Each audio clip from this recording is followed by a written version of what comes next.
In this video, we're going to look at multi-system complications. Again, your book is going to go into great detail on these conditions, and that is not our goal. You do not need to know every detail. You need to know the major condition and what defining it, like what does it all include, and you want to know general management and general treatments, okay?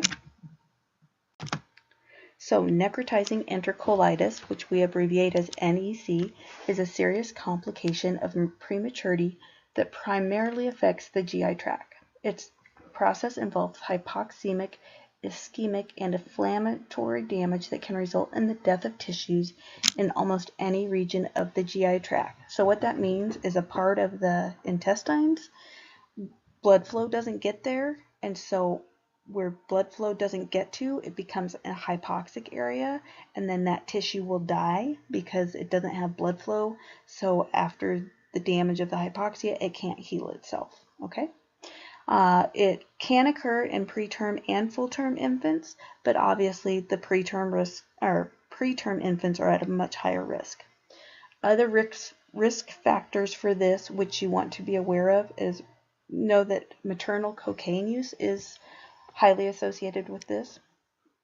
Any maternal condition that has insufficient placental blood flow, infants who are born small for gestational age, infants with congenital heart disease, and then there's a couple others, but those are kind of the big ones. NEC is the most common life-threatening emergency in the newborn, in the GI tract in the newborn. There's various degrees of mucosal or transmural necrosis of the intestine. So again, that's where that tissue dies. Occurs in about 1 to 10% of the infants in NICU.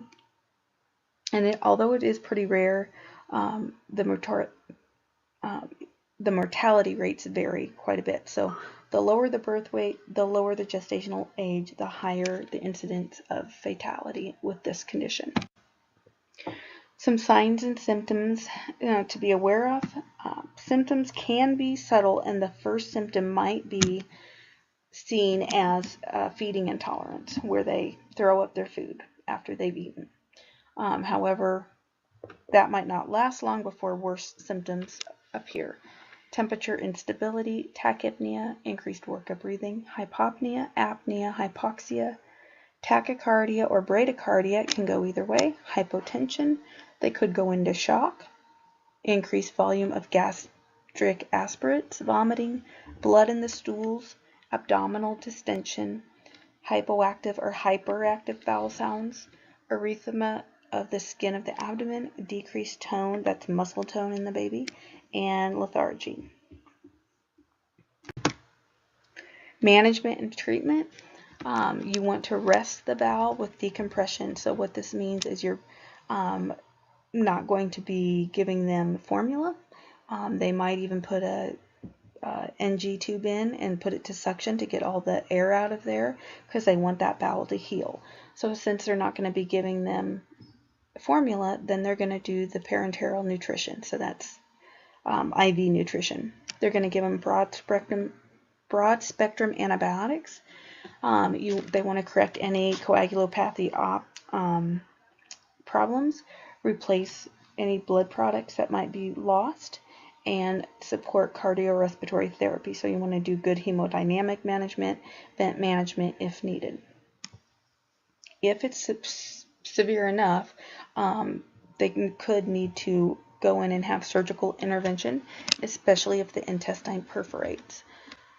If the intestine perforates, their risk of infection skyrockets and they could go septic very quickly. Management. There's two ways that this condition affects the respiratory system. One, it creates a systemic inflammatory cascade, which you guys know all about, which can damage the valuable lung tissue.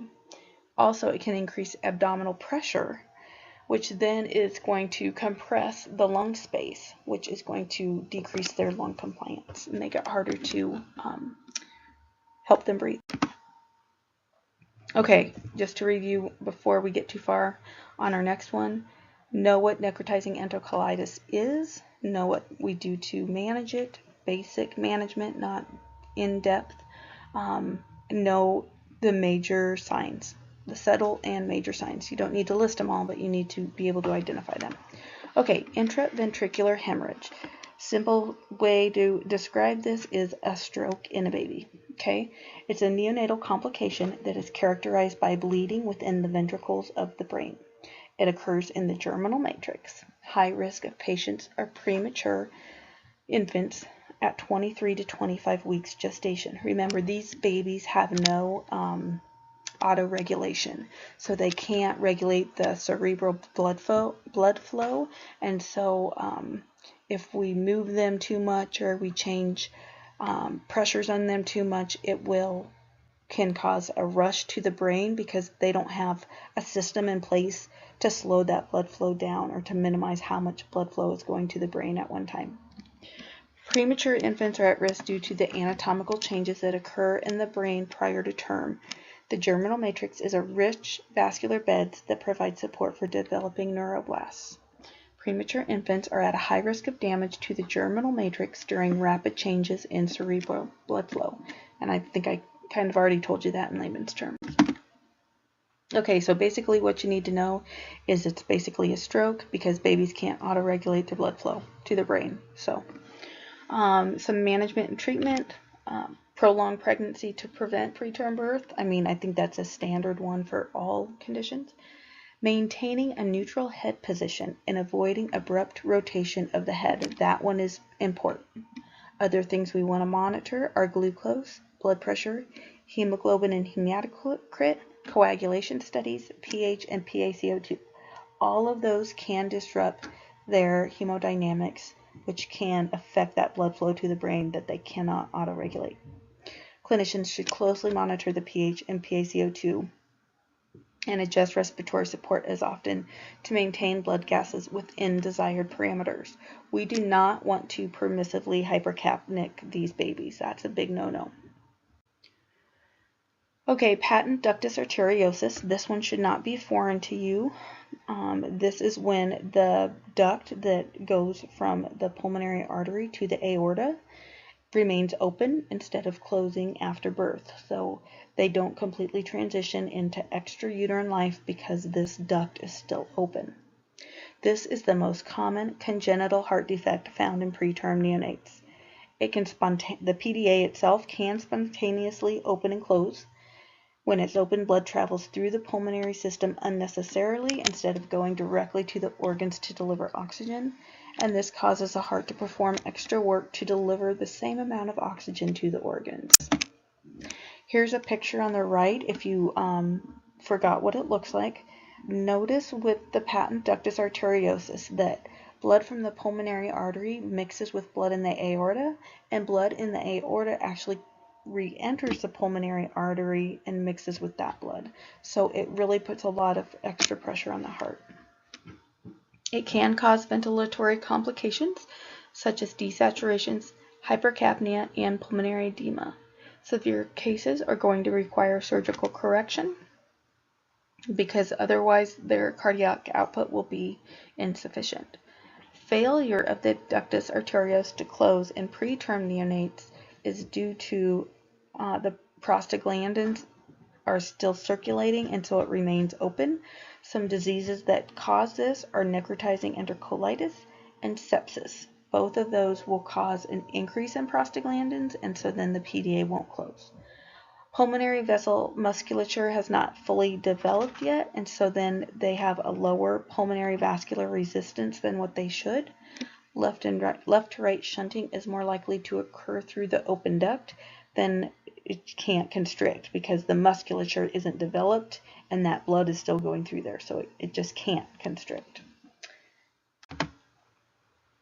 The clinical manifestations of this or how it's going to appear, the patient can develop pulmonary edema, and this is where the vascular bed has extra circulating blood volume, causing an increase in the pressure within the vessels. The fluid can then leak out into the interstitium or into the lungs. Symptoms of PDA include your tachypnea, tachycardia, persistently low SpO2, hypotension, and widened pulse pressures. An echocardiogram is needed to provide a definitive diagnosis of the PDA. Treatments include fluid restriction, pharmacological management, and surgical ligation. You do want to know your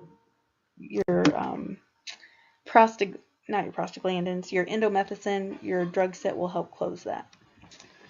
Okay, retinopathy of prematurity. Retinopathy of prematurity is when the normal development of the retinal vessels is disrupted, and then they don't develop the correct way. Okay, failure or factors associated with ROP include how long they've been on mechanical ventilation, how much supplemental oxygen they've used, and then several other comorbidities of prematurity. This has been a debate for years.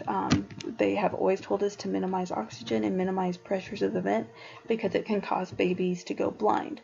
Well, it's not necessarily just the vent or just the oxygen. It's actually partially due to the baby just being premature itself, but the ventilation and oxygen definitely don't help the situation. Oxygen delivery, again, safe practices of oxygen include minimizing abrupt changes in FiO2, ensuring that prescriber orders for supplemental oxygen include an acceptable SpO2 alarm limit, assessing a neonate for the causes of hypoxemia before increasing FiO2 levels, the use of an air oxygen blender so you can titrate very accurately, and then weaning oxygen as soon as possible. Okay, that is the end of this video. Again, focus on the main things about each condition and then the general care aspects of each condition.